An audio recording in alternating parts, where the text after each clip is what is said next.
يعني أنت مش عايزني أساعدك؟ تساعديني؟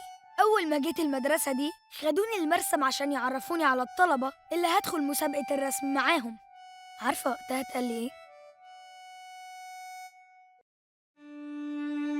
هو إيه اللي على وشه ده؟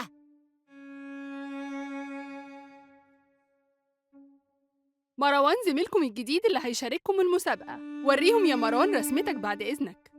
آه... الله، هو مشخبط على وشه بالمرة ولا إيه؟ طب ده هيقعد معانا إزاي ده؟ مش هيتعب؟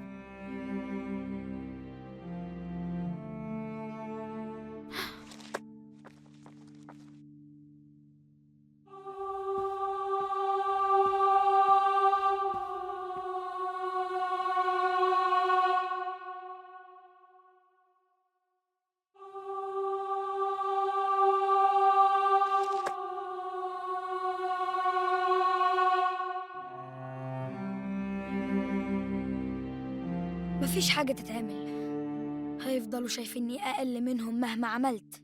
لا لا لا، أكيد في حلول. أنا مش قادر أسمع حلول، أنا كنت عايز بس أتأكد إنك حقيقية.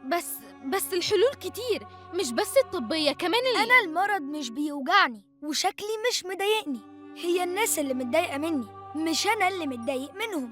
بصي، أنا مش عايزة أتعامل مع حد تاني، تمام؟ أنا ماشي.